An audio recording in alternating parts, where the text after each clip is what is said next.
Either you've been so excited by all the scholars who've spoken before me, that anything I say will be a surfeit. And so that exonerates me from the demands of saying anything brilliant. Or perhaps you as an audience after a good lunch and struggling with drowsiness that afternoon brings, you're waking up to the cheerful fact that things are going to wind up soon. So in a way, it's a privilege to be the last speaker of the day, and I will hopefully be brief. However that may be, I thought it is extremely fitting that this session brings in the perspective of national and international response to this seminal work. The intrinsic merits of this etymological dictionary, academic, intellectual, and research value have been richly explored, and the product has been laid before you. And now it is time for the branding. What is the value of anything today unless we attach an international label and give it a brand value? I don't know whether you'll quite agree with me, but whatever we say about our national costume, etc., we love all the clothes with, the brand value. So we may proudly speak of our national identity or native identity, but we yearn for the international experience, the aura of having arrived.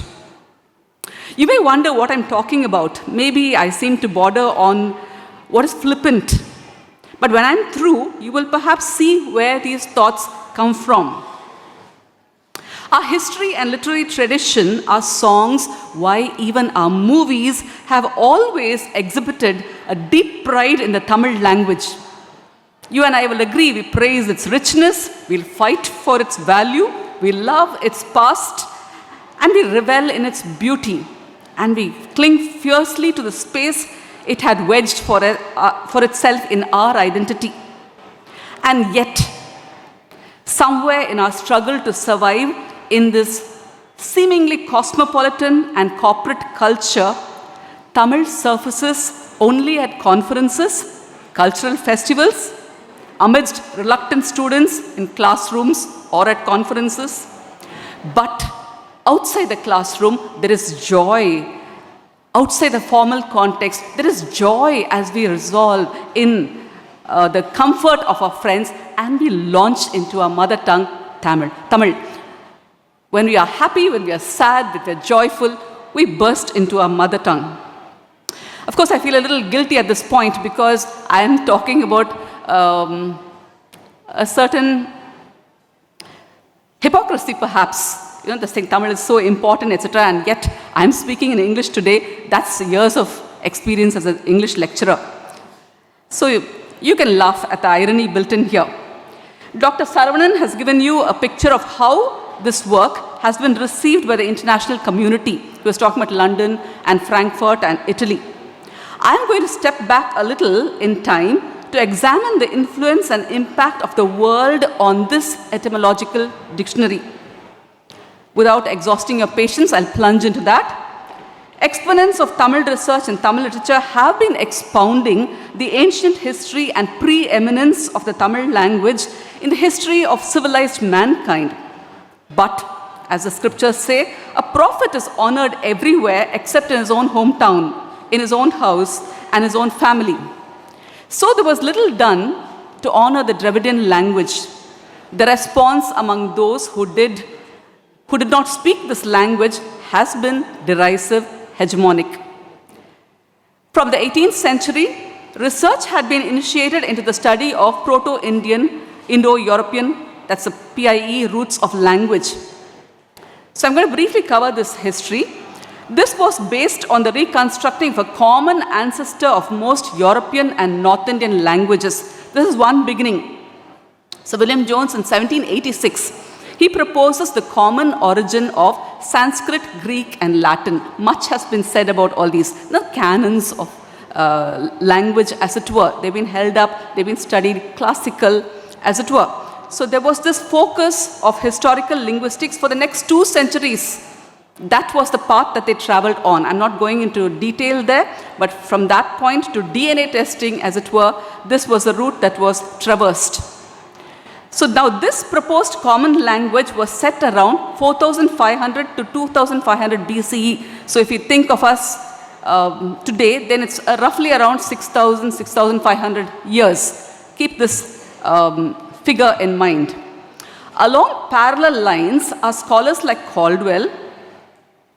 Much has been spoken about Caldwell, Jnana Pragasar and Pavanar in published work largely between 1940 and 1980. Caldwell a little earlier, the book that was spoken about by Dr. James will remind you about that. And they state that Tamil supplies this long looked for clue to finding the true origin of the Proto Indo European language. So while they were testing out the PIE roots and talking about similarities in Sanskrit, Greek and Latin, here comes another theory which predates Tamil or the Dravidian as coming before the Proto-Indo-European language. It took the Nostratic scholars of Europe, however, to throw open the prospect of the seminal, monumental contribution of Tamil to human language. That is why I'm talking about this today. It could not come up here, but then the Western world throws light on this.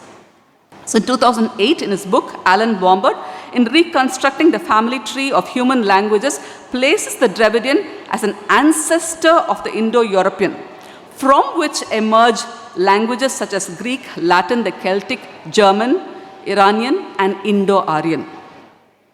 Okay, to proceed further, almost in capsule form, Colin Masika's in 2001 view was that the pre-Dravidian might go back even to the original peopling of the world.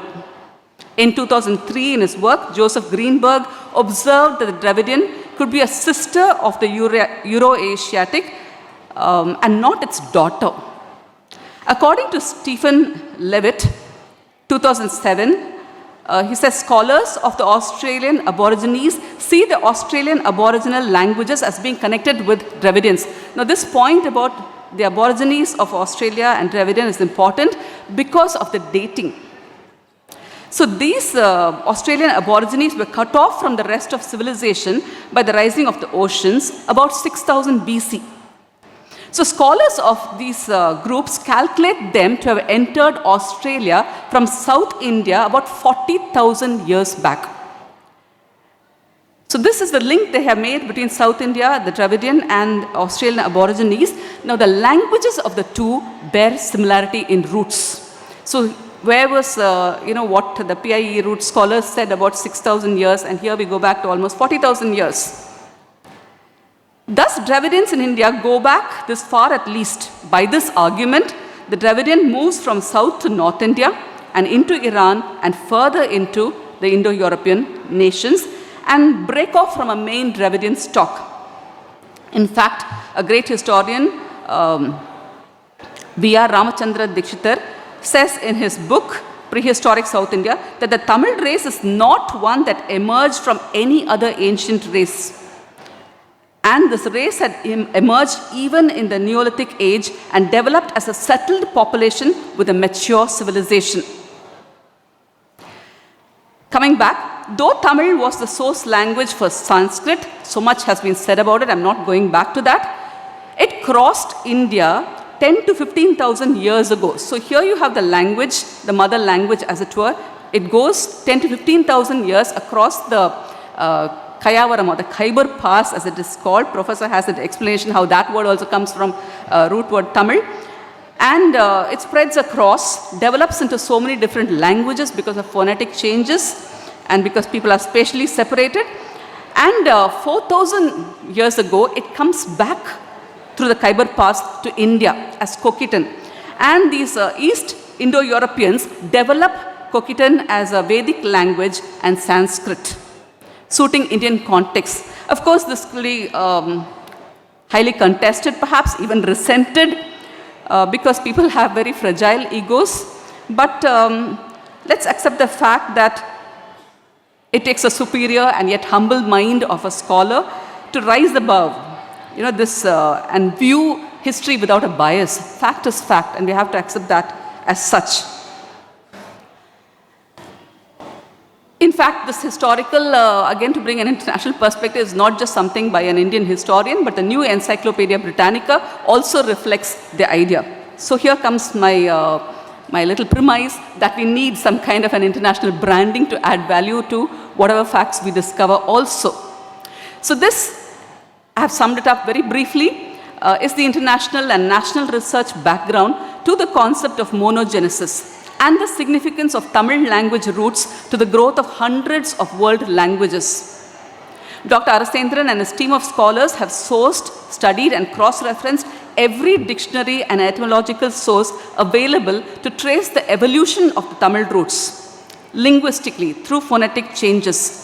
This is, though Professor was so humble and said, "Na or thuli da abdin sonnalum, illa na or doosi sonnalum," the work is massive, and unless you take interest as a scholar and look into it, you cannot imagine the amount of referencing, the amount of research that has gone across so many books, across so many dictionaries, online and otherwise, to put together this comparative language dictionary. Comparative language dictionary. So here again, a lot of examples have been given about tracing the roots. The ones that personally interested me were how the names across, I don't think that has been mentioned so far, across India, to show how the Dravidian race has been there across India. The term Himalayas, the mountain, can be traced back to a Tamil root. The name Chandigarh, can be traced back to a Tamil root. Bengal can be traced to a Tamil root. Why? As an English professor, the word English itself is traced back to and that's what first took my fancy. And I was really blown by that thought and excited. And I came up with arguments initially. I spent a lot of time sitting. I went there for a short meeting. It became almost a day-long meeting, listening to Professor and the convincing arguments that he gave to every question that I had. And so it has been an intensive process of study and an equally intense process of setting them into this comparative etymological dictionary. Only the true scholar can appreciate the fine nature of the research in itself, even while being blown by the excitement of discovering the language ties that bind the human race. At this point, I just want to say that it's not just an emotion about one's mother tongue or one's identity, but just the fact that all of us are equal.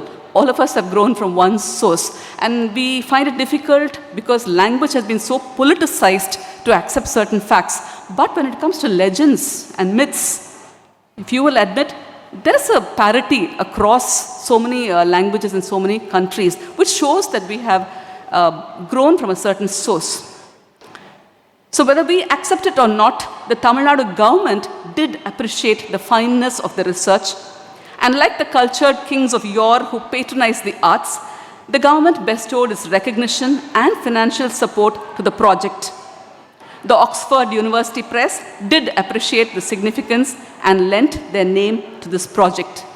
The rest is history, and history will tell. Thank you.